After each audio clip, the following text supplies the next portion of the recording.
So is there a concept of environments in RStudio? Like if I install a particular package that I want to use very locally and then switch to another, and the packages are not compatible, so can I like switch between like something like Conda environments? You don't need to do that. Okay. So what can happen is the following thing. I'm going to reproduce what happens. So I think what you're describing is a name clash. Name clash. If a package, let me show you on my computer because I have plenty of name clashes. So there is this function exprs that exists in a package called rlang. But it also exists in a package called biobase. Okay. So the two packages use the same function, exprs, but that does completely different things. Oh, okay. I think that's the problem that you mentioned. It's not that the packages are not compatible. So if that is the situation. Yeah. So, and that's nothing bad. Because you can just load the... I'm sure you have files that have the same name, but in different directories. Yeah. There is nothing bad with that. Yeah. But if you want to, let's say the file is called data.csv. If you want data in project 1, you will go and load the file data in directory in project 1. Yeah. And if you want to load the file data in project 2, you will go exactly there. So you can do the same thing in R. Okay. So let me show you another example. We know the ls function. Yeah. It's a function that lists all the variables. Now imagine I am silly enough to create a variable ls12. Now if I use ls without any parentheses, R is clever enough to know it's a variable. Yeah. If I use it with the parentheses, R is clever enough to know it's the function. So there is no real clash. But let's imagine, so I'm going to remove the variable ls, and now I have removed the variable contains 10, but the function is still there. Yeah. And the function lives in a package called base. Base. So I'm going to create a new function.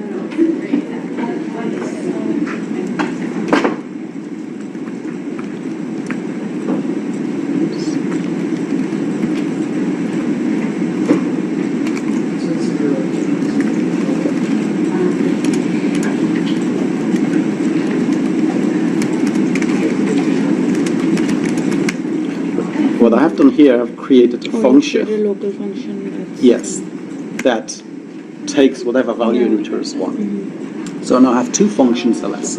One that lives in my global environment and one that lives in base. So what I can do is to say, well, I want a function in base. Oh, so and to do that, I refer package name, ::function name. How did you, what is the command to find out where it lives? Like what's the... So if you type the function name, like rm, it'll give you... It shows you the source code, and at the end it says it lives in the namespace of base. Okay. So exprs. This, the first one that R finds, is the one in rlang. Yeah. But there is another one in MSN base. So now if I type with my computer exprs, this one is the one that lives in biobase and MSN bases. So if you type exprs, it will give you both the bases variables, or just... If I only type exprs, it's going to give me the first one it finds. And so it could be different for every time you search? Exactly. No. It can be different for different computers, depending what order you load the packages. But in your computer, it's not... it's now, in this R session, if I type search, this is the order it's going to look for functions. First in my global environment, then in the bind RCPP package, then in dplyr, then in tidyr, then in ESSR, then in stats, and so on.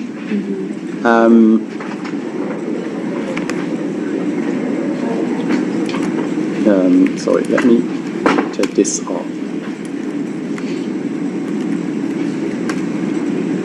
Right. Now, first it's going to look for exprs in global environment, Prolog, ML interfaces, cluster, and so on. Okay. And XPRS. The first one it finds is in dplyr. So, sorry, in Erlang. That is.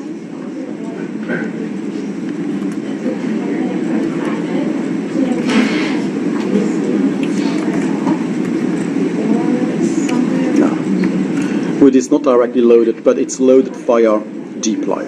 That is here. The other EXPRS is loaded at position 37. So the first one it finds is via dplyr. So if I want to avoid this confusion, I can use the package name. Like directory file. It is the same. You don't have to use exactly this one, but you can use a sub-package? There is no such thing as a sub-package. Oh, so you said Erlang is a part of... Oh, yeah, okay, let me... That's because packages have dependencies. Let me remove this confusion here. Oh, sorry. Okay. So, EXPRS, the first one it finds is in Erlang, because it's there. Okay. So, if I didn't know that and I try to use EXPRS, it would use the one that is in Erlang. But if I expected the other one to be used, I would get an error. I would get really strange things happening. So, for example... Can you also do something like where all does EXPRS live, like which are just like search for it?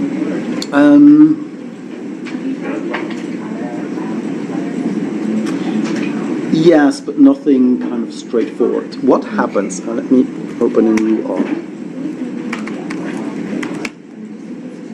So I start to first load one package, and I'm going to make it so that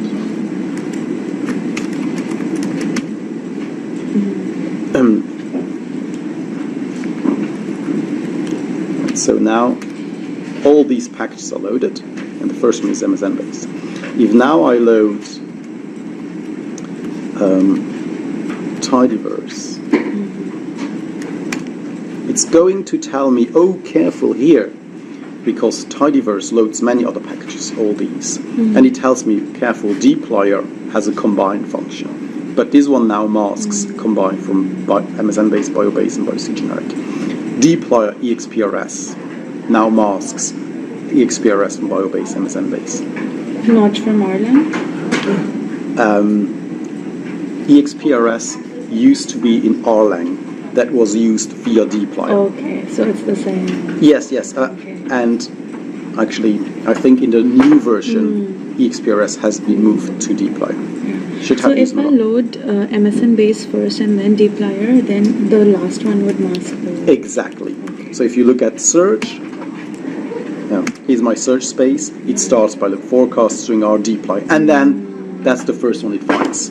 If I restart R and I load the tidyverse. Now it still complains because dplyr has a filter and stats has a filter. If now I load MSN base loads many other things, so you have some messages.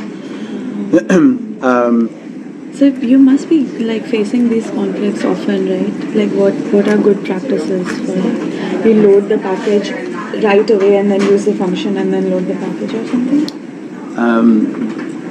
This happens more and more. So within the bioconductor project, there is some coordination where developers discuss and say, oh, actually, I'm using this function, like EXPRS. That's fine. Let's all use the same definition of the function, and we can all use it, and it works well. However, there are name clashes once you step out of this coordinated project, like Erlang and dplyr, that live in a kind of different project than the bioconductor project. So packages that are biobased and so on. And their clashes, name clashes happen, and so generally these name clashes, when you load a package, it will tell you careful, masking. Okay. Is this RStudio specific or any R environment? Every programming language has the same problem. The thing is that in R, this is something that the users are not necessarily told. Yeah. In Python, you would say load a package, and you can load, and then when you call functions, you can always do package name dot function. So in R, it's not something that we generally do, but it's something that we need to be more and more aware. Can you do something like dplyr dot whatever? No, you would use dplyr colon. Colon. That's the syntax, but that's how you refer to a particular library. That's So MSN base. Then 2 colons. Yes. Okay. MSN base. So package name colon function name. And then it could be used as a normal function with. Oh yes. Okay. Like this. That doesn't matter at all. Okay. For R, basically, if you say here, R will first navigate through the search space and then use the first one it finds. If you do it like this, it say, I go immediately to MSN base and use it. So that's actually a little bit faster. It's like an indexing sort of thing. Absolutely, okay. yes. Okay, cool. Okay, this is... Basically, this means look for a file XPRS in all my directories. Yeah. Now, in this case, I only have 27 directories. But it really means look for a file XPRS in these 25 directories. This means, and then if you have 2 files XPRS in different directories, then it chooses the first one. This means look at that file in that directory, look at that function in that package. Okay, cool. That's helpful. I wanted to ask about whether we can also use RStudio within like Conda environments, or RStudio is like a global thing.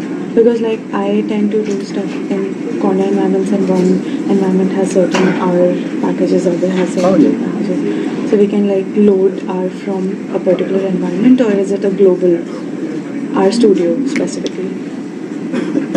So I think there is a little bit of confusion what you mean by environment. So yeah. In R, something called environment has a technical meaning. Okay. In R. And I don't think that's what you mean. That's the same as the Conda environment. Yeah, maybe. I don't think it's the same thing as a Conda environment. Okay. Okay. And maybe what you mean is you kind of... What you can... So how the Conda environment thing works, at least in my head, is that there are like little bubbles in the system, and one Conda environment is completely isolated from the other Conda environment, and I have certain packages in one environment for doing something. So packages live on your hard drive in what is called a library. So you have different directories on your computer. So what you can do, and you can have multiple installations of R on your hard drive. Okay. So you can start R multiple times on your computer, and you can use different versions of R. So for example, this one is R under development, the version of the 2nd of April, and I can also start R 3.4, which is 3.4.4 that patched from the 19th of March. So I can use different versions of R. Okay. Now the concept of environment is more than a version of R. It's a kind of a mini operating system. So on my Linux computer, or this very old Ubuntu, I can start a new environment that has a different type of Ubuntu, different versions of Python, different versions of R. But this has nothing to do with R. If you start a new kind of container, then you can use multiple versions of R inside that container. So these, if you want, are different levels of environments, and it has nothing to do with what R knows as being environment. Okay. So there is so if I start RStudio, say from like the desktop GUI, it will start globally in the system. It will start our desktop on your computer. If you start it inside a container, then it will use the RStudio that is installed on that container. Instead of having different physical computers, you have virtual computers that run on the same hardware. And they will use their own operating systems and their own installations. Yes. But then if you install packages in one environment, one container, they will not be available in the other container Yeah. unless there is some magic that happens behind the scenes. Okay. So it's really, instead of having multiple computers, you have multiple virtual computers Yeah. that run on the same hardware. Okay. But R is agnostic. He has R does it has. I don't know why I say he. R has no knowledge. Actually, my laptop has a name, but Yeah. it's not associated with a gender. But What is the name? Eliasin. Eliasin. Oh, what does it mean? Oh, it's a rabbit in a comic, in a kind of a French comic. Oh, okay. a funny comic. Yeah. Cool. Okay. Anyway, so R has no understanding of whether it loves it. It lives on a kind of main operating system in a Docker container or conda. R just starts and then looks for packages wherever they are available. And where are the packages available? And this is something that you can find out with the lib.lib path. So in my case, this instance of R will look for packages in home LG390. And you can add new paths to this. Yes, absolutely. So if we look at this one, .lib path. Okay, so this one looks at these two libraries.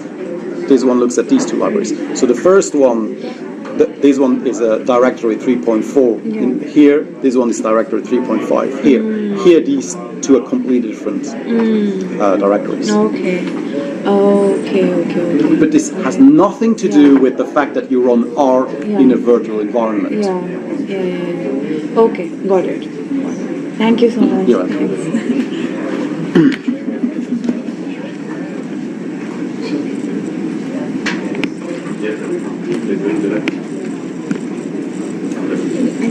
Inform you that I have my graduation ceremony at 3 o'clock, so I'm going to leave, but I'll come back. Yeah, no worries. Thank you.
Random letters, like, because you did random normalization, and then kind of what you were explaining at the end, how you relabeled the first column to be A, B, C, D.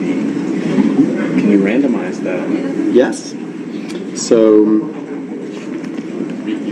that you're then, but I don't know if there's because in Excel usually we just assign it and randomize the. So here are my 26 letters. If I use sample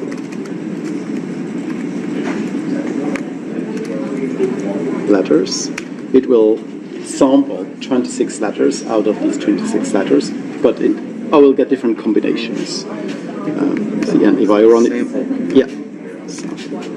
now if I want to draw 5 out of these 26 letters, I would do it like this. It will always randomly pick 5 out of the first vector. And this could be anything, okay, capital letters. And that's the thing it is case sensitive in a lot of Yes. cases. Or month abbreviations is another built-in variable, so I can say, okay, sample for. So the sample function is very general. I could also say, well, sample, number 1 to 10. Just click for random. Samples random. Yes. Thanks.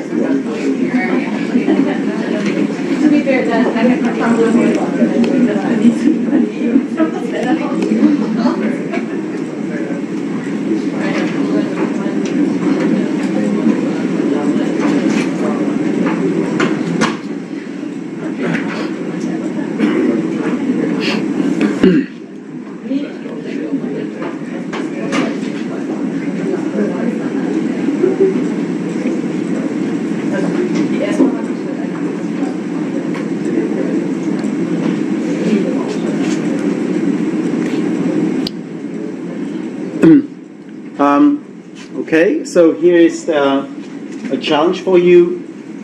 Let's do 1, 2, and 3.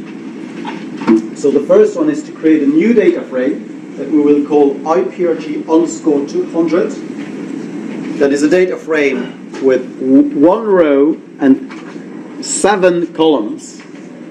And the observation is the 200th observation of IPRG. The new data frame, IPRG_200, that stores the 200th observation of IPRG. And then using nrow, nrow tells you how many rows you have. So use nrow to extract the last row of the data frame. And to make sure that you use it correctly, well, first of all, if you have an error, then you know that something in terms of syntax was wrong. But then use tail of IPRG to make sure that the way you use nrow, it really gets you the last row of the data frame. And then the third one,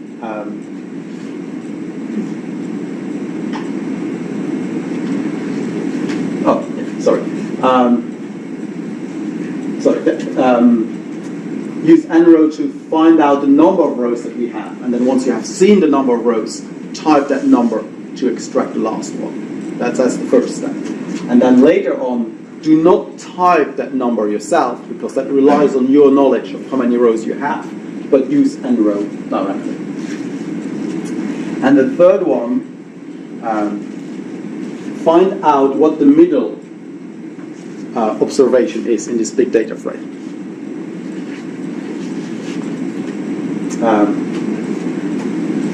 Extract the row that is in the middle of the data frame, and then store that content into a new data frame, a new object, a new variable called IPRG middle. Okay, so IPRG200, IPRG last, and IPRG middle are all new data frames with 1 row, 1 observation. Okay. The 200th observation, the last observation, or the middle observation. So could you put your blue sticky notes up once you are happy with this exercise? Let's ignore the number 4 for now. It's very similar to the other ones. Okay, and so blue sticky notes up when you're happy for us to move on. Yes?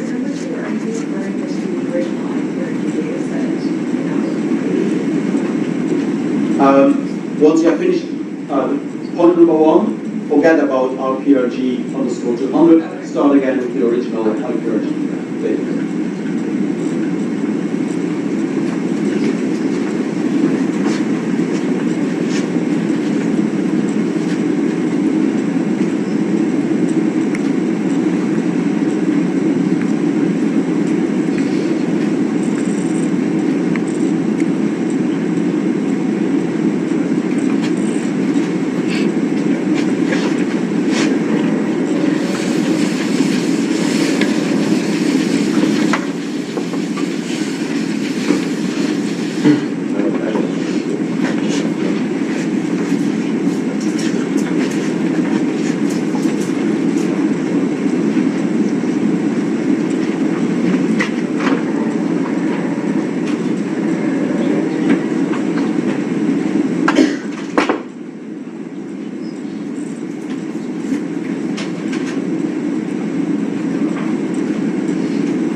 So I suggest I'll do the first exercise, so that if you struggle, you get an idea how to do the other ones. They're all the same type.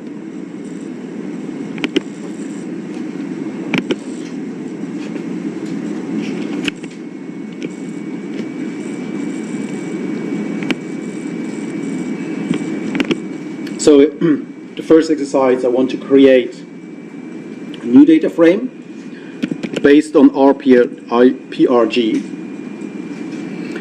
but I don't want to have the full content of IPRG. I only want to have the 200th observation. That is row index 200. How do I subset on rows? Subsetting, square bracket operator. That's always the case. If I have a one-dimensional object, there is only one piece of information that comes within my square brackets. But because it's a data frame, I have 2 dimensions, so I need a comma between my square brackets. If I want to subset along the rows, and I want to have index 200, where do I put my 200? Before or after the comma? Before.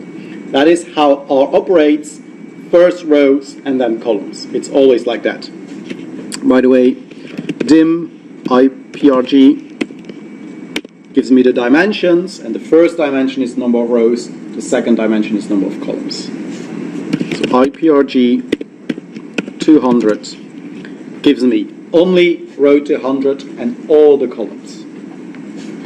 And the exercise asks to create a new data frame called IPRG_200. And here it is. So I don't need to look at the data. I know that, assuming that my IPRG was correct, and it is correct because we inspected it, we checked the column names, its dimensions, the summary, so we are confident that IPRG is good. So if I get the question, oh, actually, the 200th observation in this data set is somehow important. Can you extract it for me? This is what I have. And now for example, I can look at IPRG 200.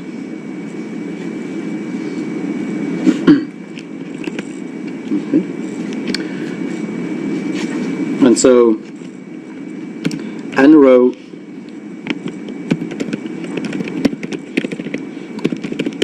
IPRG or dim, and then the first element. Dim returns a vector of numbers of length 2. nrow returns a vector of numerics of length 1. So 36,321 rows in IPRG. Okay. Let's use this information returned by nrow to pull out just the last row of the data frame. And you can double check using tail whether what you get by extracting IPRG square bracket operator 36,000 and so on is indeed correct by looking at the tail. But in theory, you would need to double check. Exercise number 2 asks us to look at the last row, the last observation, and while checking the number of rows, we know that IPRG, the last index is 36321. Okay. And this returns the last observation. And we can always check this by looking at the 6 last. So we can't just print IPRG. It's too big. It will not display, I will not display everything. We could view it in a spreadsheet, we could even view it in our studio, but that's somehow beside the point. We need to be able to manipulate the data without looking at it. But there is another way, a more efficient way to extract the last observation. The way it's done now relies on the fact that I know that there are 36,321 rows. I can do the same thing and by not hard coding the index of the last row, but by calculating it dynamically. So this will always return the last observation, whatever the actual number of rows I have in the same array. This will always return the last one. Whereas this will only return the 36,021st observation. Now, in this case, it happens to be the last. There could be more rows or there could be less rows. This one will never fail. Yes? So is it always okay to put the brackets in square brackets or square brackets in regular brackets? Are they always interchangeable? Can you put them either way? So, here and there, Yeah. oh no, they are completely different. No, but are they okay to, is it okay, in general, is it okay to have brackets outside of square brackets? Or does it all just depend on the function? So, It's usually it's rows and columns, the thing. And function is just function, it's just one. yeah, so these ones you use to explain, to make it clear that this is a function and this is an input to a function. These here mean this is a variable and I'm going to subset the variable. And now in this case, I use the output of a function as an index to subset. Can you put square brackets inside the IPRG? Okay, so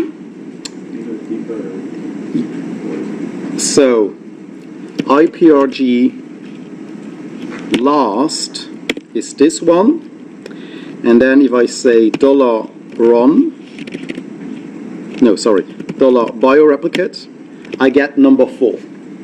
The last observation was the biological replicate number 4. So what I could do is rnorm this. Okay. Now here I have. Sorry, we wanted to have square bracket operator.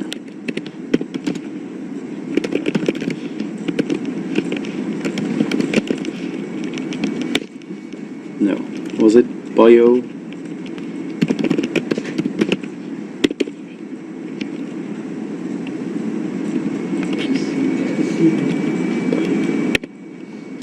Bioreplicate, yes. And let me even do here n row.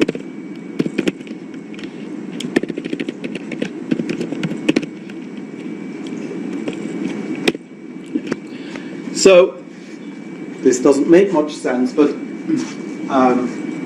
I can have parentheses within square brackets or square brackets within parentheses, but this all depends what I'm trying to express. So here I do subsetting this column. That index in that subsetting happens to return a number which is 4, and I use that number as input to that function. So it really depends what you want to try to express. It's a little bit like if you asked me, do I always say subject, verb, noun? If I say, it depends if you ask a question.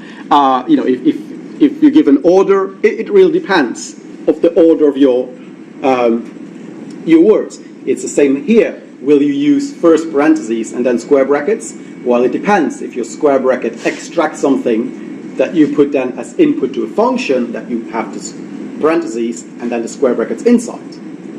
If you call a function to return a number that you use for subsetting, then you have the square brackets outside and the parentheses inside.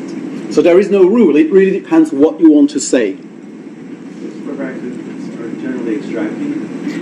Not generally. That's what they do. It's a subsetting operator. Parentheses are there to say these are the inputs to that function. And maybe this is another example where that kind of highlights that we need to get used to looking at the syntax and identify these anchor symbols. Okay. Parentheses, this is a function. So all this here is the input to that function. Subsetting that data frame. I know it's a data frame, or I know it's a two-dimensional object because there is a comma.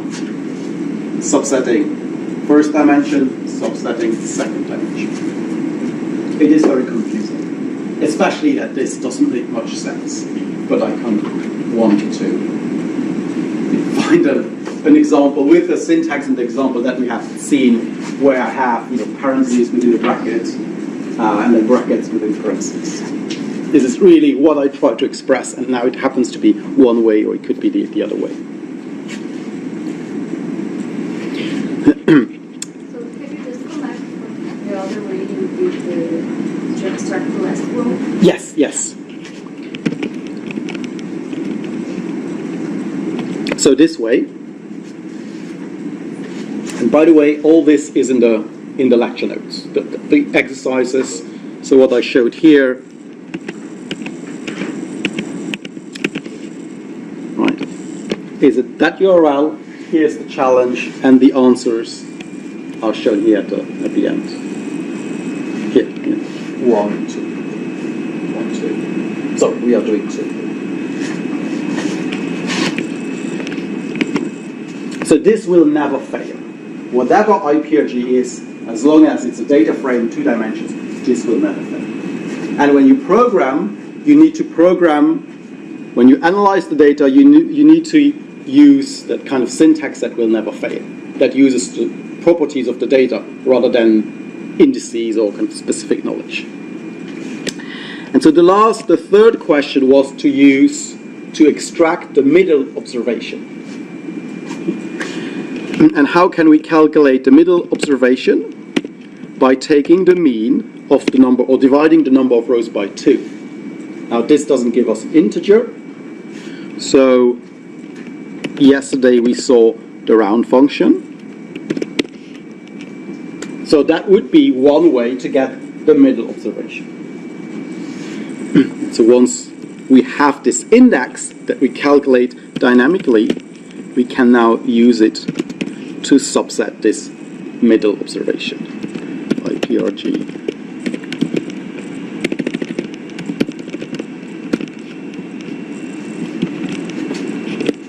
Here it is. Where we construct an index dynamically.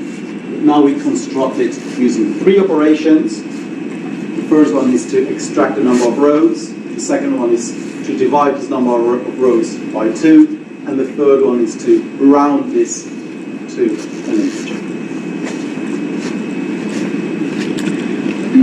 Sometimes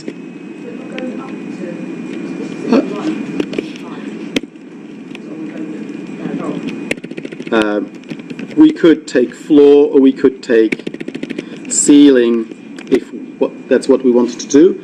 I had this question last time. We would expect it to round to 18161.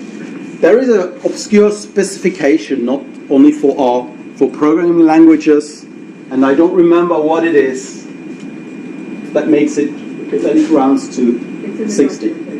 Yes, it's in the documentation. So there is a specification that says programming languages should round it like that. So, yeah. And yeah, it's because we see 0.5 here, but for a computer it's 0.5, and then as many zeros as it can fit in memory. So we know maths. Computers don't have this abstract knowledge that we have of maths when we have been taught in school. If it's 0.5, we round up. There it's 5.000, and it needs to follow strict rules that have been defined. And it's written in the documentation. Yes?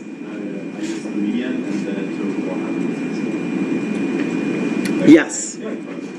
Median and mean are not the same thing, so it does different calculations.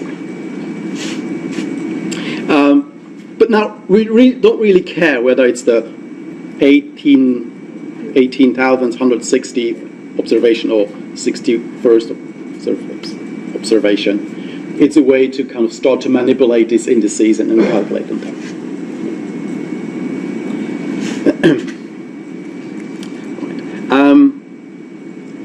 Something I mentioned last and at the end of yesterday, we can also use negative indices.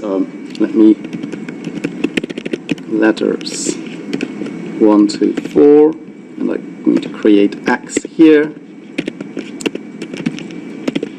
I can also create, I can use negative indices to take everything but that index. And this is also something I can do for data frames.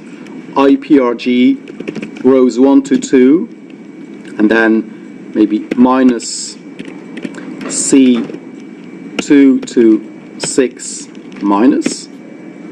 Maybe I should. So, starting to compose. Okay. So 2 to 6. Actually, I don't need to see. 2 to 6 creates 2, 3, 4, 5, 6. With the minus, it's going to prefix 2, 3, 4, 5, 6 with the minus. So I could IPRG rows 1, 2, 3, and all the columns but 2, 3, 4, 5, 6. So that returns IPRG with column 1 and 7. Many different ways to do subsetting, and we will have, whenever we have specific subsetting problems at hand with R, we'll have to find the best way to do the subsetting. It's very often obvious, and that's not necessarily an obvious way to do the subsetting, but it's good to know that it's there. And so let's learn a little bit about some new functions, some data analysis or data manipulation functions.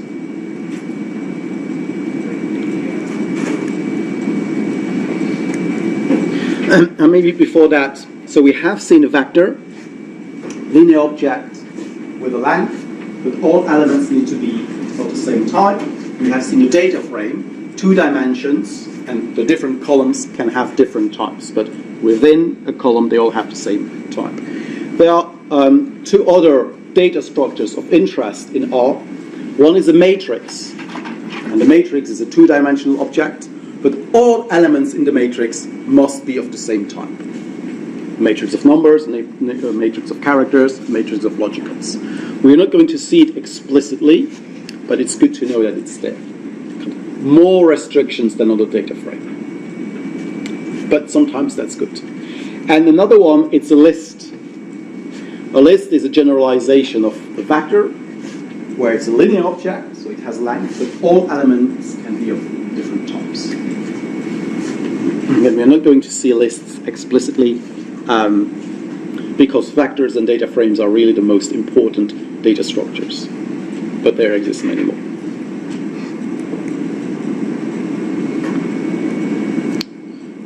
So let's look a little bit at, learn a couple of new functions, and then you are going to apply them on the IPRG data. Let me create this random vector here of numbers, x. 1, 2, 3, 4, 2, 2, 3, 5. A very useful function would be unique. Unique will return the unique elements of my input vector. And it is going to work with numbers, and it would also work with letters.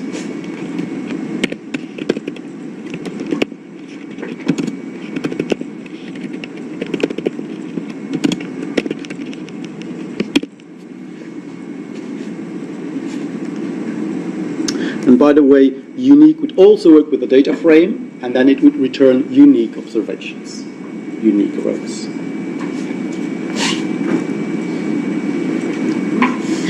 So, knowing how unique works and remembering, knowing how unique works, we have just seen it now.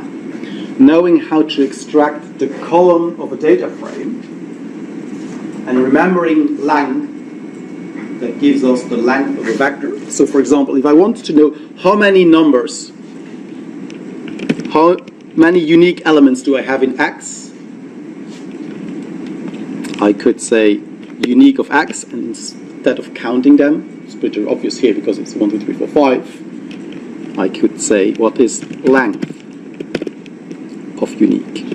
And it tells me I have 5 unique observations. Can you tell me, in the IPRG, how many unique conditions are there in this data set? How many conditions are there in the in the IPRG data frame? Okay. Could you take your blue sticky notes down and put them back up once you know the answer? How many conditions? How many biological replicates?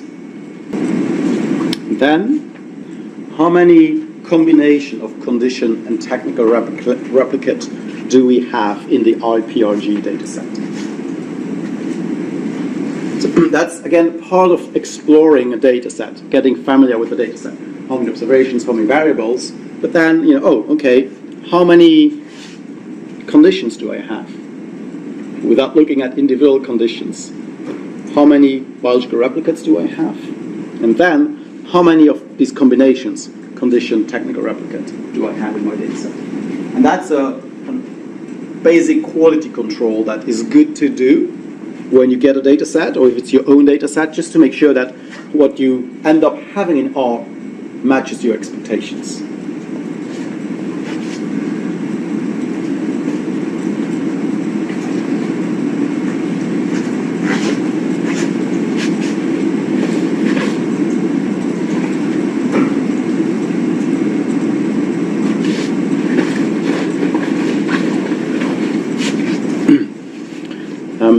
Anyone to tell me how many, or how to find out how many conditions I have in IPRG?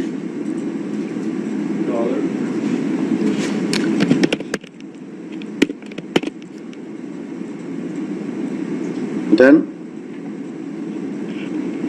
conditions. What do I do with this? So this extracts all my conditions.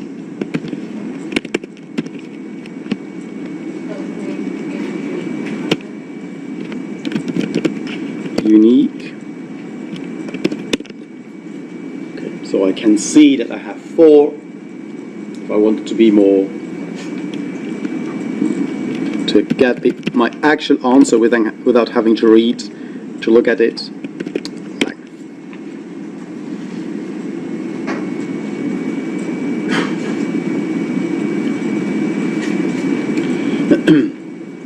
For biological replicate, the same syntax, but I replace condition by bioreplicate and 4. Do you mind reminding me the use of the $sign? Yes. You said how, when or how to use it. So I could also type it like this.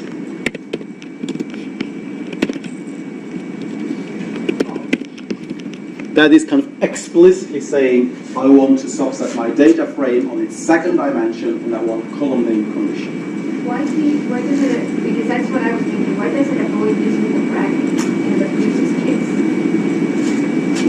Just make sure, bracket. Where you use the $sign, they're not using the bracketing for subsetting. And that's Yes. And that's part of the reason why using the dollar notation is useful. it's only for bracketing or for subsetting? Just to make sure, brackets, these are brackets, right? Yeah. So in my brackets, I can do the subsetting based on index, so I can use numbers, I can use logicals, and I can use names. Names are characters, they are strings, so they need to be quoted. With the dollar notation, it's a shortcut. The dollar notation means go into this data frame, look it from the top, and look for all the column names. And it's aware that what I'm going to give there is a column name. So it already lists all my possible column names.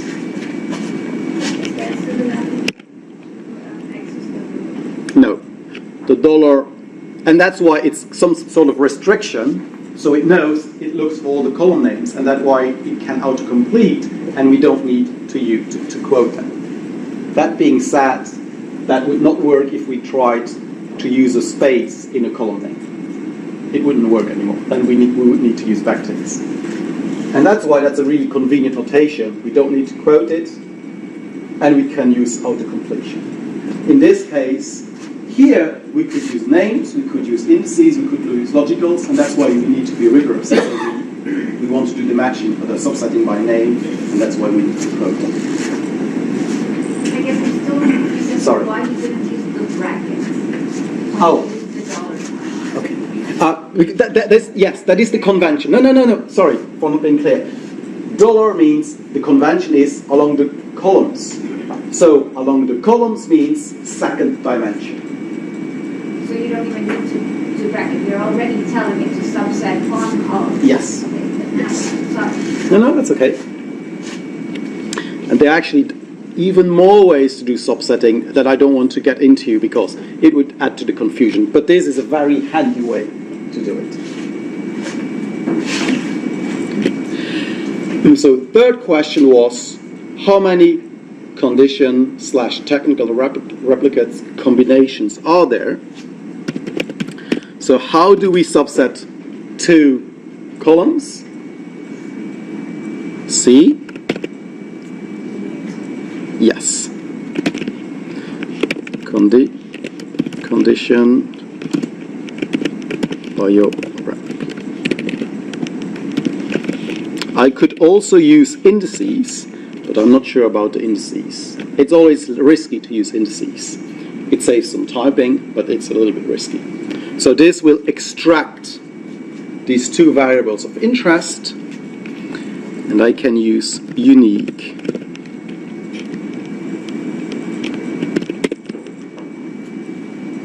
To get the different combinations.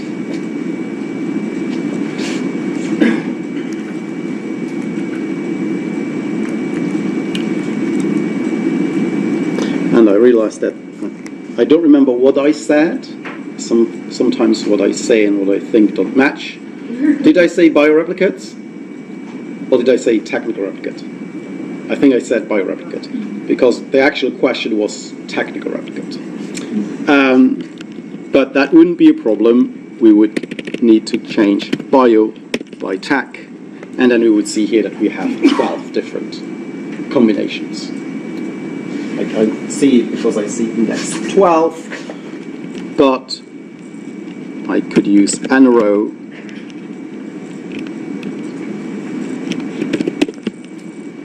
It will do the subsetting, create a new data frame, and then I ask how many rows do I have in this data frame, which corresponds to the unique combinations. Yes? I was just thinking her. Sorry. That's okay.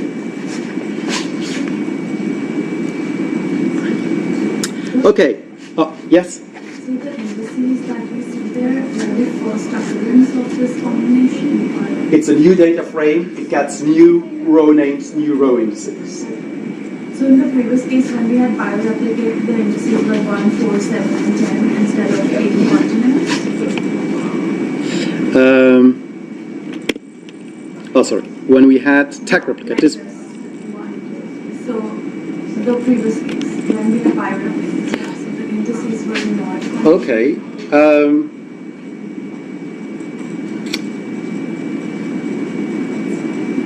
Okay. So what I said was wrong, and this is what I think is happening.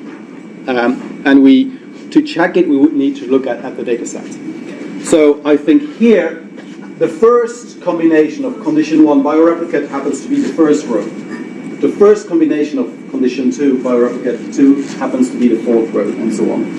Whereas before, with tag replicate, they happen to be in that order in the original data frame. So these are the original indices, but they happen to be the 12 first ones. So I assume that is the answer based on reasoning of what I see. Do you believe me? Does anyone not believe me? You can. I might be wrong. I don't know. I just do reasoning based on the data. Are we happy with that reasoning? I don't see any red sticky notes. Okay. Let's live dangerously. We learn, reasoning on the data. We could check it here. Sometimes it becomes very hard to check it by looking at the values. So we need to accept this. That's part of the data analysis. Okay. So I have another question for you. I would like you to create a new. I'm going to type it here. Create a new data frame that I would like you to call IPRG_C1, which is a data frame with observations of from condition 1.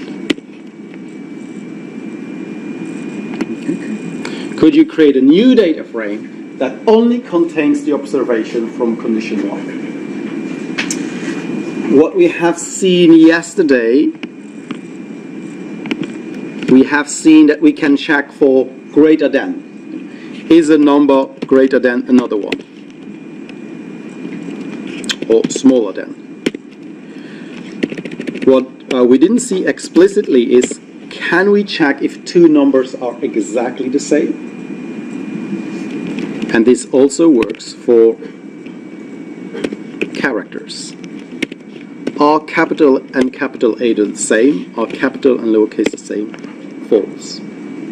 So using these comparison operators and the subsetting, can you create this new data frame that contains all the observations, only observations from condition 1? So let me give you a little bit of help.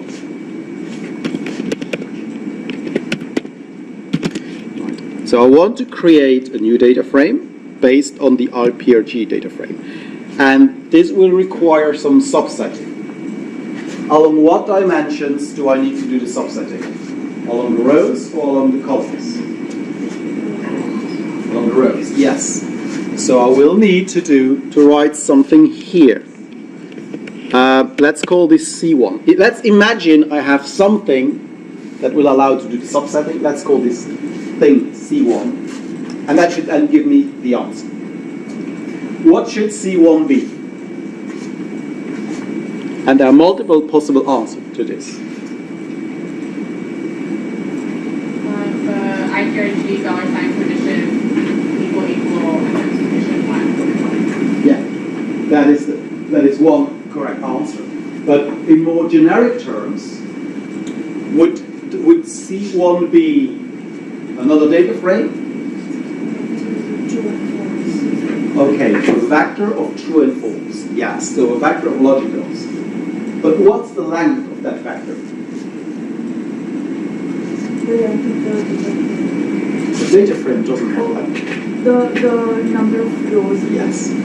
So C1 has to be a vector, and the length of this vector must match the number of rows of this data frame.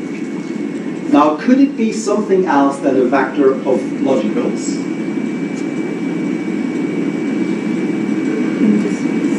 It could be a vector of indices. If it was a vector of indices, what length would it have? Number of times conditions. Yes.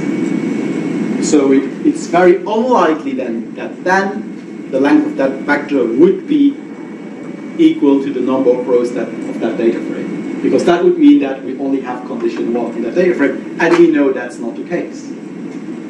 So there are different ways of doing this, but my preferred way would be to say, well, I'm going to create C1,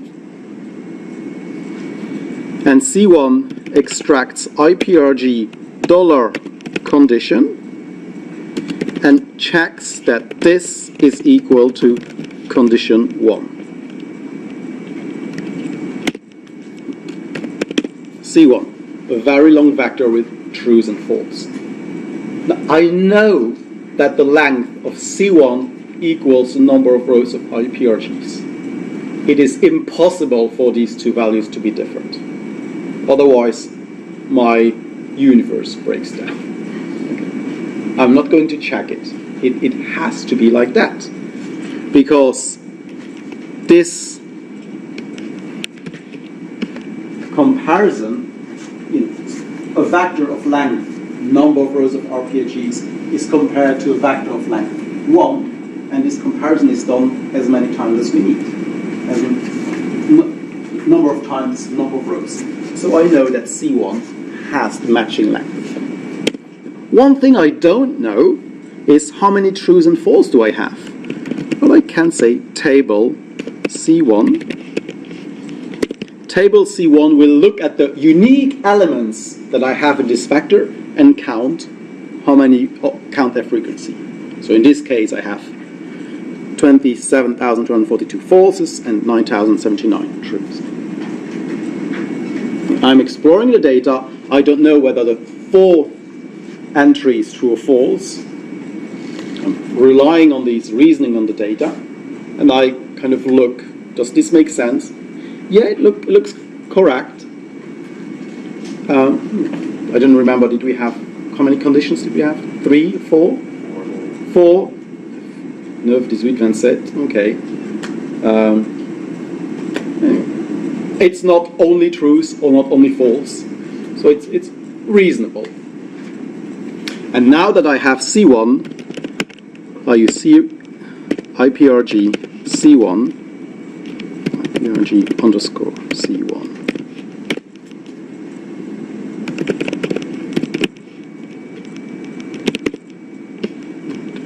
And from a quick inspection here,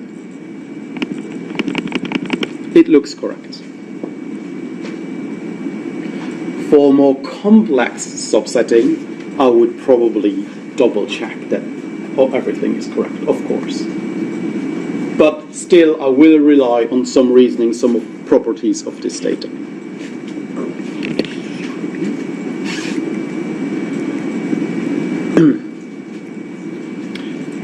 So C1 contains condition 2.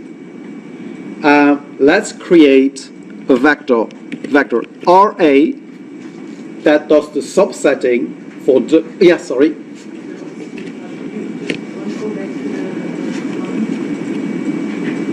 this one? Or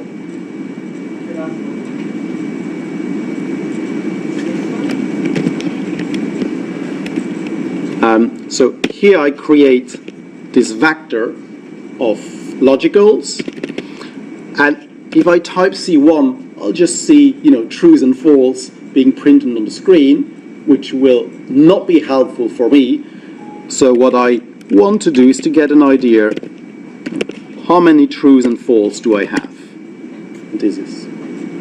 And now I created my smaller data frame by subsetting my big data frame and only keep those elements that match this comparison. What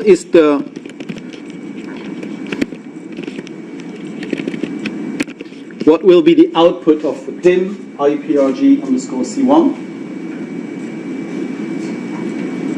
How many rows does this data frame have? How many columns?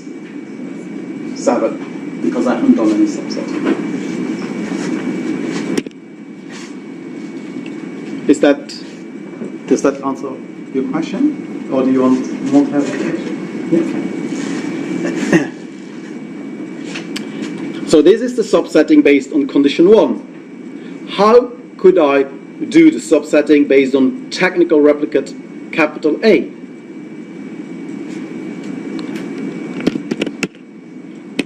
$. I extract my column of interest. And now I want to know which elements of this column, which element of this vector match capital A. And I'm going to store this into replicate, technical replicate. I'm going to call it TA like this. Table TA These are the results. So now, if I want to have the entries, the observations that match technical replicate A and condition 1, I can create a new vector that is a combination of those that are true for condition 1 and true for technical replicate A by asking the following question. C1 and TA. I think we have already seen, no, we saw this morning, but that was at the first session. True and false is false. False and true is still false. False and false, no surprise there, is false. True and true is true. So if I have two booleans, two logicals, and these two will be true only if both of them are true. Now instead of doing this now one by one, let's say this is condition 1, or this is the condition for the first observation, and it is 1, and this is technical replicate for my first observation, and it's not A. I don't want to do all these comparisons one by one for all observations. I want to do the comparisons in one go, and this is something I can do. This, it's a lowercase c.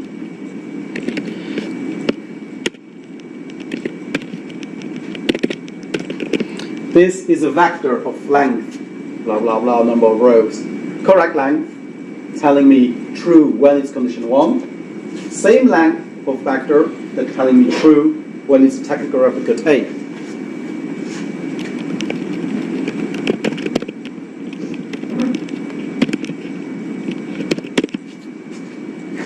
And I have 30,026 occurrences that are true for C1 and TA. So I can use this subsetting with PRG to subset those observations that are true for the two conditions. IPRG condition 1, for example. It's a rather convoluted name, but at least it's explicit. That's how we can build up our kind of subsetting capabilities to manipulate data.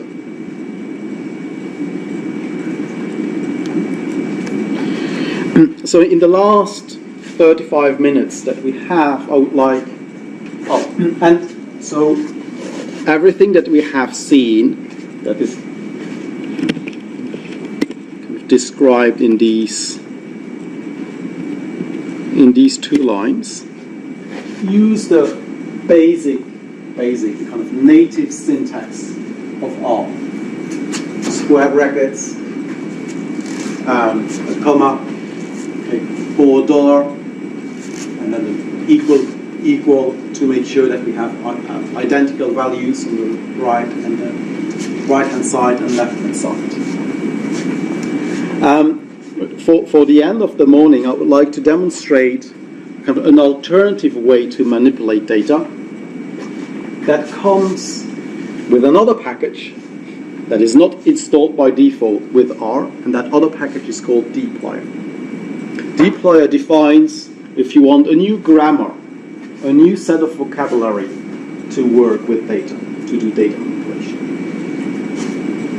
It's something new, something additional that needs to be learned, but it is very nice. It will allow us to construct these kinds of operations in a arguably more intuitive way, a more streamlined way to ask questions to R. So that package is called dplyr. What do we need to do if we want to use functionality from a new package? We need to load the package by typing library dplyr. We have a couple of extra messages here that we can ignore for now. Could you all load library dplyr? And unless you have something like this, error in library, there is no package, gibberish. Of course, there is no such package. As long as you don't get an error, it means that dplyr was installed on your computer and is now loaded, and the functions that come with dplyr are available to you. Where you have to be on the internet to get this? To install it, yes. Install it, okay. So you, okay. I thought you had, you were asked to install a set of packages. I thought I did. If the package is not installed and you are online, could you please type install.packages dplyr. Install.packages will download the package from one of the many mirrors servers that are all over the world. It will download the package and install it for you.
So could you put your blue sticky notes up once you have loaded dplyr, so we get an idea?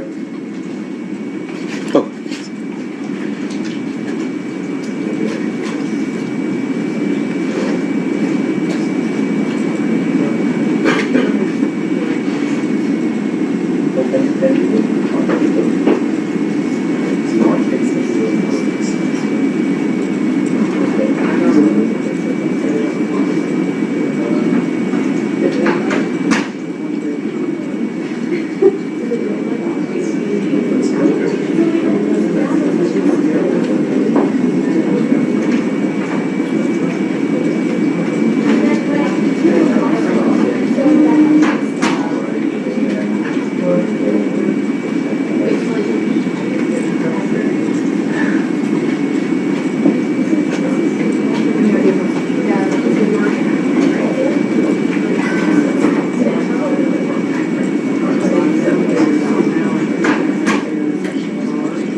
with Install package. install dot packages.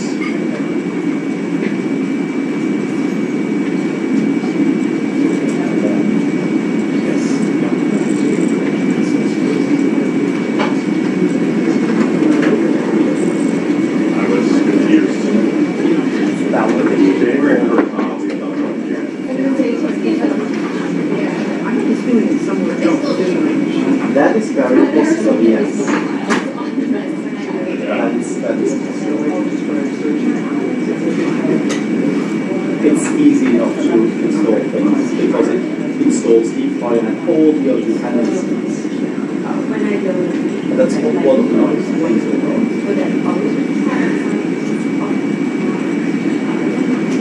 And so once, okay, it has finished. So now we can rerun the library.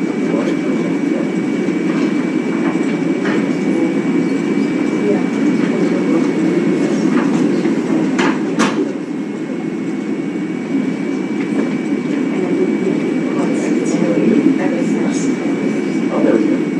It's loading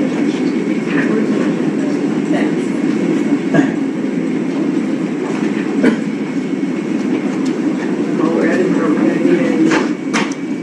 in the afternoon, yes.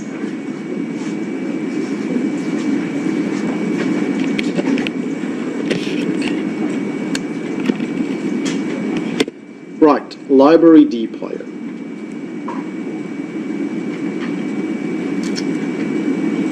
Oh, actually,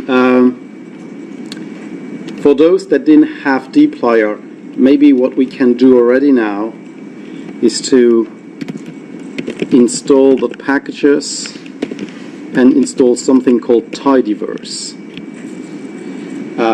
Tidyverse will install dplyr, but a whole set of other packages that we will need now or later. So could you also install tidyverse?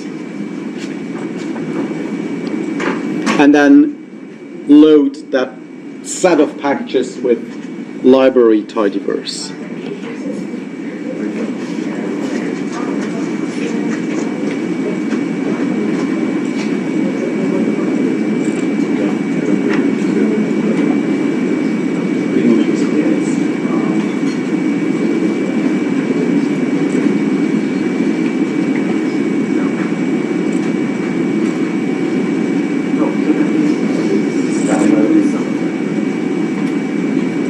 I don't think so. I think our studio is smart enough or not.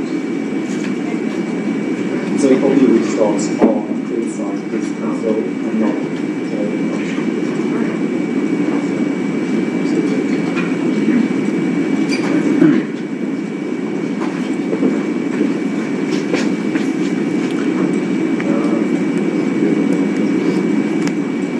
And so we will learn 4 verbs.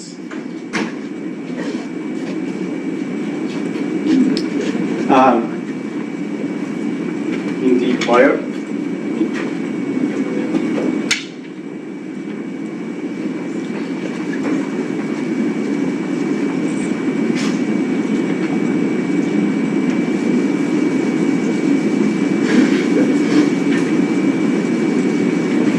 So dplyr works with data frames or data frame-like structures.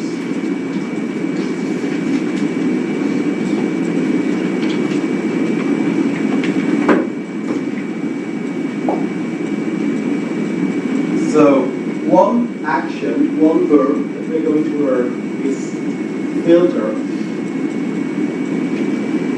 And filter is used to subset observations or words. We're also going to learn about select. Select is used to select some rows. It's a little bit like this is doing the filtering before the comma. This is filtering after the comma. We'll see. It's a very nice sequence. We'll also look at mutate. Mutate creates new variables.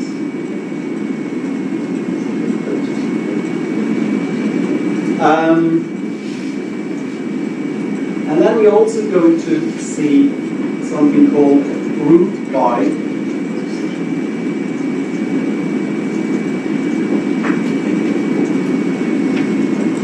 And group by will split our big data set in smaller data sets based on, for example, the condition. So if this is condition, and these are condition A and condition B, and we want to do some operations of condition A and some operations of condition B in parallel, like count how many conditions A and count how many conditions B. Actually, it's conditions 1 to 4. So,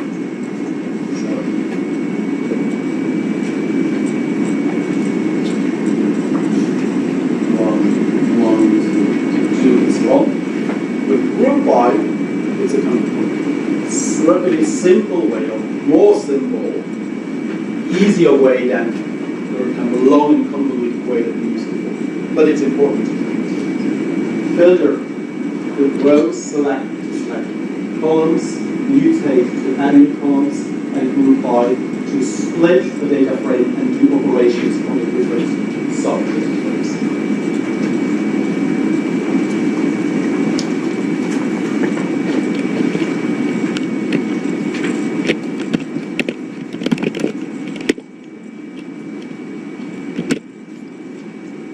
Oh dear, tidyverse.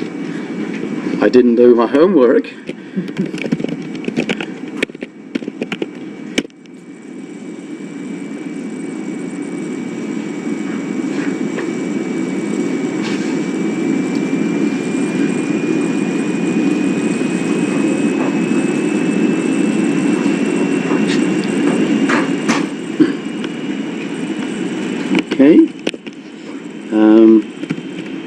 I'm going to create a new script.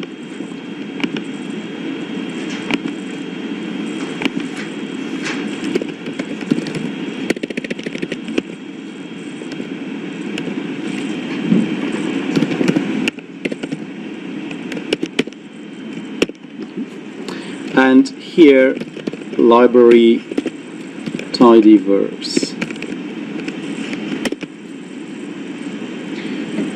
Tidyverse will load a whole set of packages that we need now and that we will also need this afternoon, for example, ggplot2 for plotting and so on. Do I still have my IPRG? Yes, it's still there. It's still there, that's good. So, let's start by selecting a couple of columns of interest. So I want to select, where do I want to select these columns in my IPRG data frame? What are the columns I'm interested in? Protein and RON.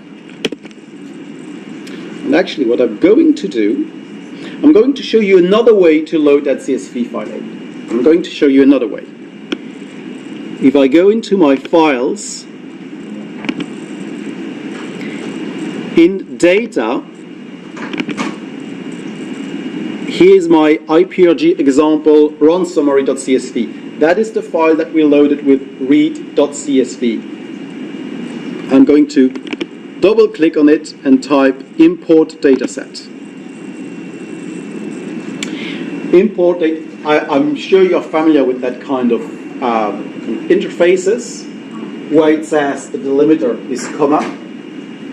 It shows you how things will look like. It's like loading a CSV file or text spreadsheet in Excel. Here it shows what happens. Here it suggests a name for the variable. So I will prefer to call it IPRG because it's shorter and easier. Okay. Comma.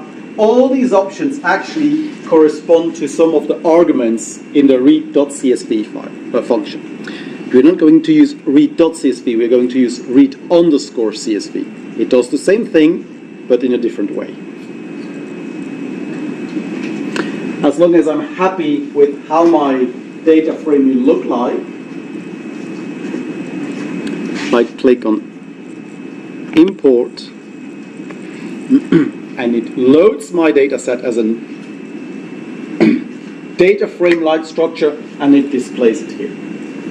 Yeah, displaying is fine, but when the data sets become too big, even if we can load them and look at them,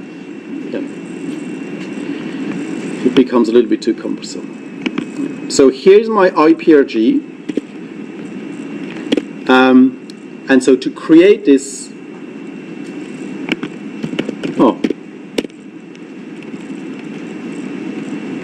let me IPRG. Oh no. Okay, unfortunately, it called it IPRG example run summary and so on. So this is this variable that was created by using this little wizard. It is like a data frame, but it's called a tibble, like a table. I don't know, does tibble mean anything in English? Or is it just because it sounds like a cute table? Do I miss a joke here? Please tell me. No? Okay. For me, tibble sounds like a cute table. If there is anything else, let me know. But it's like a data frame, but it's cuter. And why is it cuter? The way it's displayed is a little bit nicer. It tells you that here, these are characters, these are doubles, these are characters. And that it tells you that there are that many more rows and 3 more variables, 3 more columns, but it doesn't try to display too much. But it really behaves like a data frame. It's kind of a modern re-implementation of a data frame. But because I'm a bit lazy, I'm going to override the IPRG variable with this longer name to save me some time. So let's go back to dplyr and the select function to select columns. And here we are. So this creates a new data frame, a new table, as many rows, as many observations, but 2 columns, protein and ROM. And appreciate how we saved 4 keystrokes. We didn't have to quote the column names. And that's a very important feature. It saves keystrokes, it's much faster, it's much easier to do. That was for selecting. We can also filter IPRG, and we want to filter bioreplicate equals 1.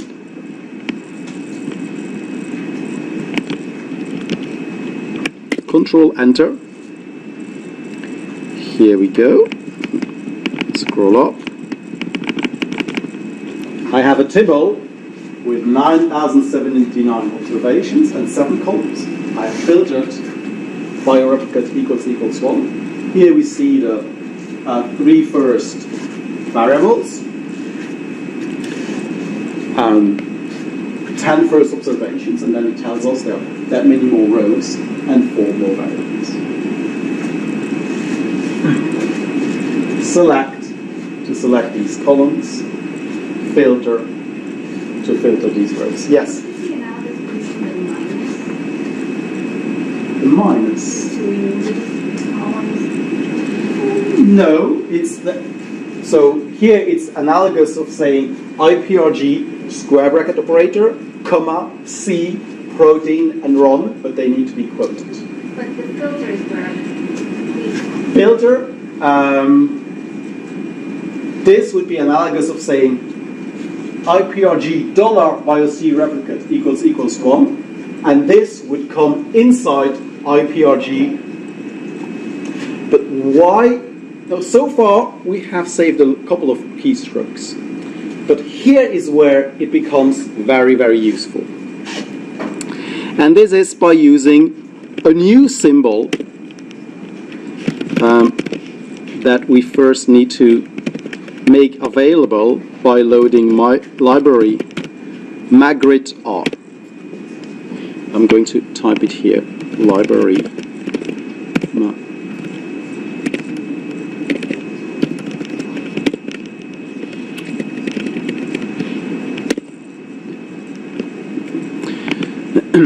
And now this new operator that I'm going to type here on the left is the pipe operator. Let me repeat the select.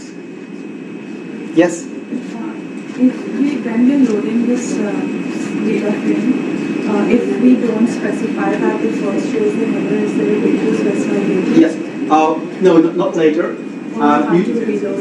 You reload it by saying header, specifying header equals true. Once it's in the memory, we can set the header. Oh, yes, but it would be very difficult because you see the first row defines the type of the variables. So yes, it would be possible, but it's easier to say, okay, I'm going to reload it and specify header equals true. So let me, yes?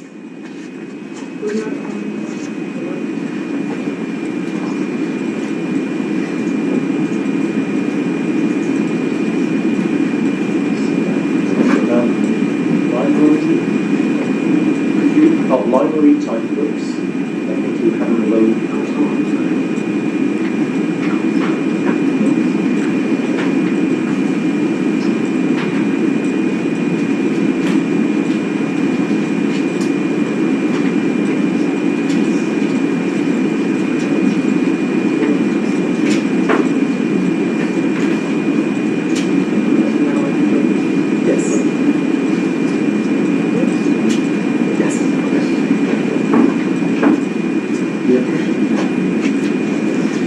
So let me now rewrite this select operation using this pipe operator. Here is my data set. Here's my tibble, my data frame. And I want to do something. So I take this data frame as input to another operation. And actually there is a shortcut which is Alt, no.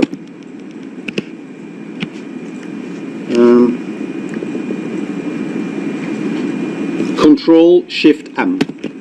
Right, it's the kind of greater than sign with percentage signs. And IPRG tibble should be an input to the select function, and I want to select protein and run.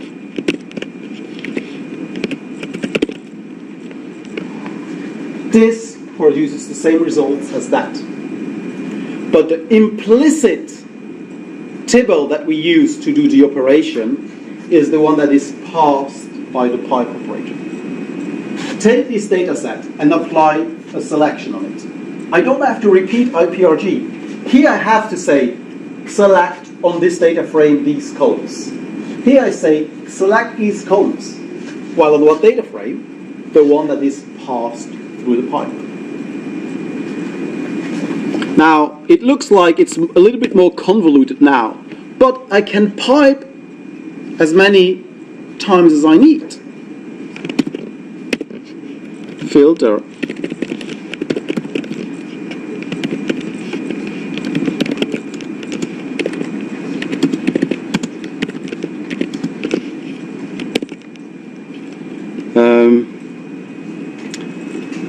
Bio.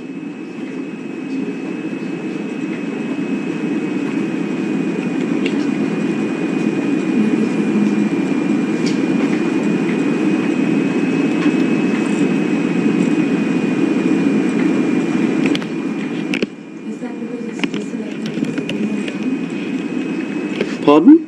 Is that because you just selected protein and run? Yes.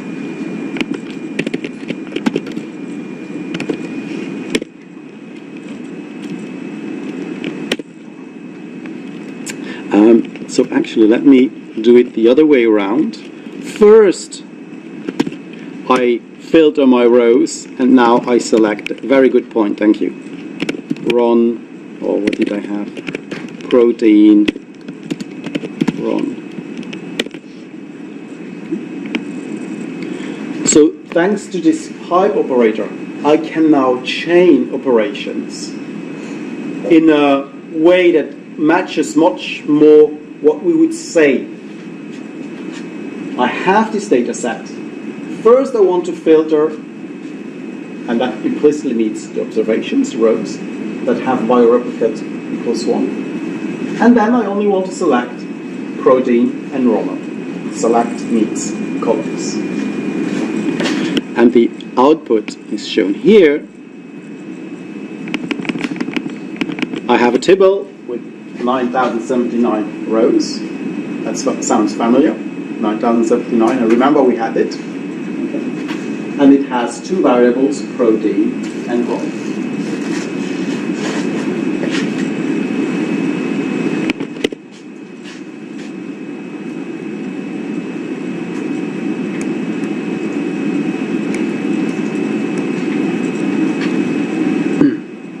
So, using this syntax, could you do the following filtering?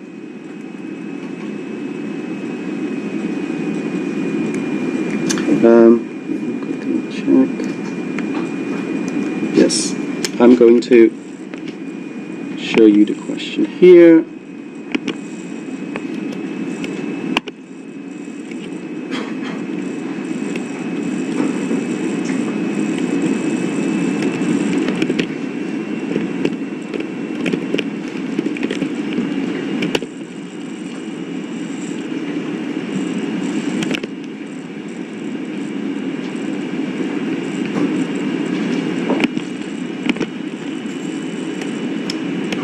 Okay.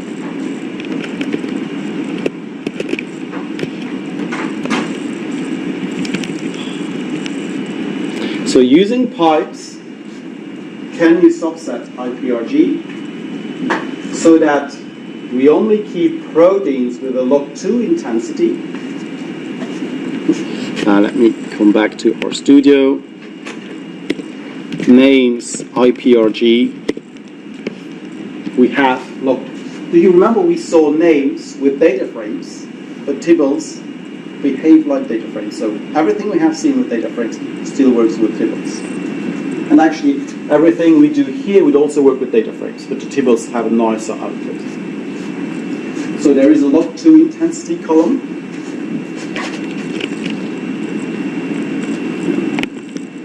So using pipes, subset IPRG, so that we only keep proteins with a log2 intensity greater than 20, and only keep columns protein and condition. Yes? What was the shortcut command for the pipe? Control-Shift-M.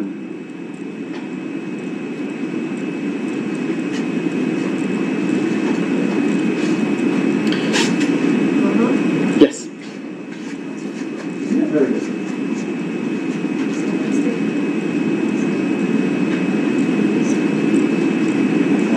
Okay, let me. I'm going to switch to my screen.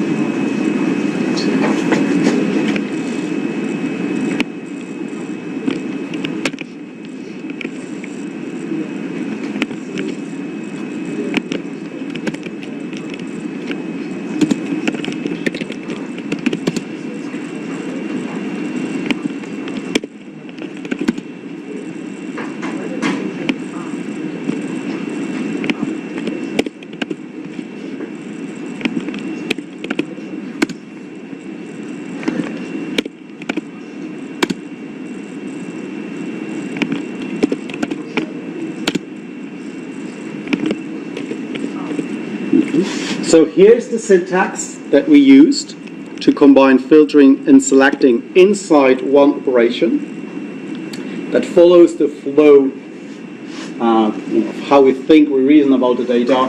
Here's the data, we do some filtering, we do some selection, and here's the question. Globally, same syntax, but different filtering criteria and different selection criteria.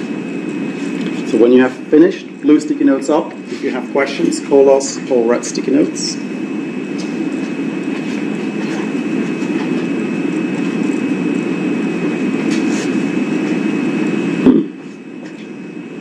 Oh, it's already 12:30.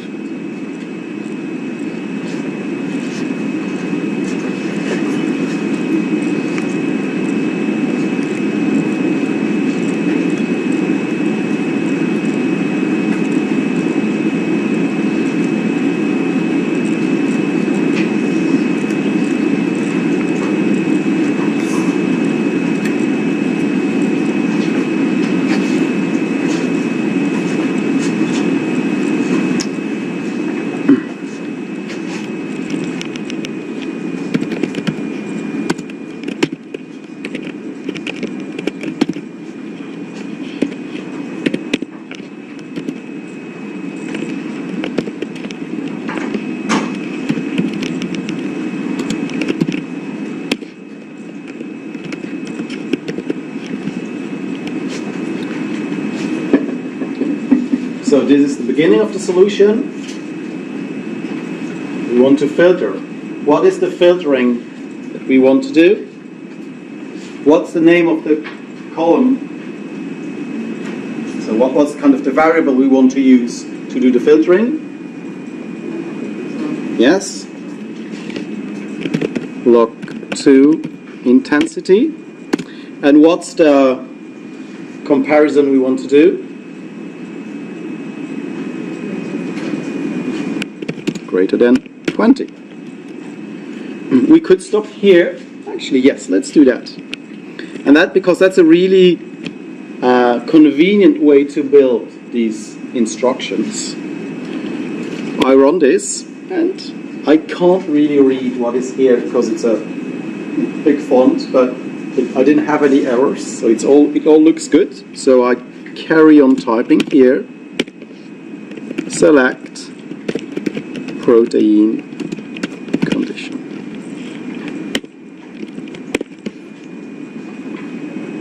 And here we go.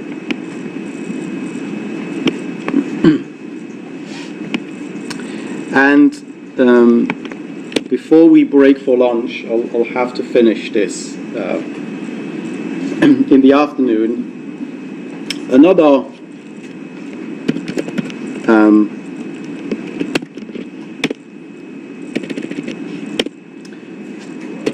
another verb that I wrote there, which is mutate. Mutate. Well, let's say I want to create a new intensity, a log10 intensity. We have intensity and log2 intensity. I want to create a new column called log10 intensity.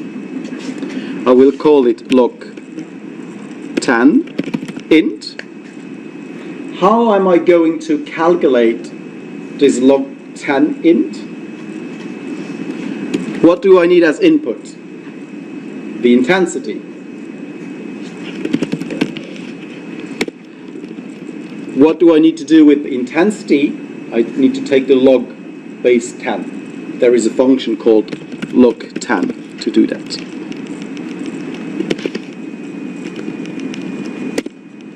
Okay.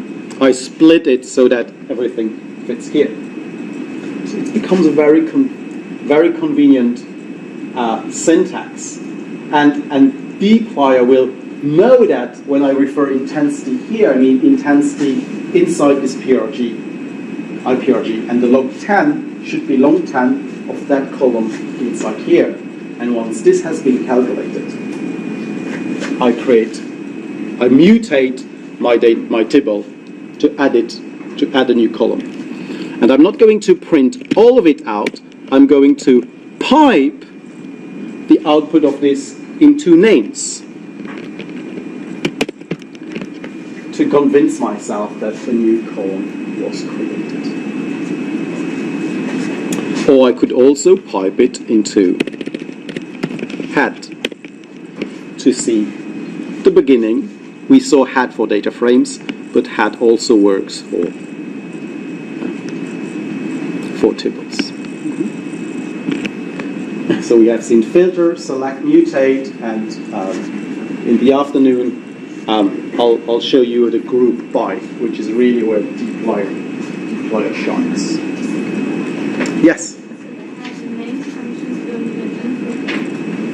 They do need an input. But yes, but they only take one input, and their first input is that table or data frame. And that's what the pipe does. It handles this automatically. It says, well, there is only one input, and actually I can drop the parentheses. It does this for me. Same thing, mutate or filter. If we look at the documentation file, the first argument of filter and select is a data frame table. But we kind of forget about it because it's implicit in this notation. Okay. Right. Thank you very much for your attention this morning.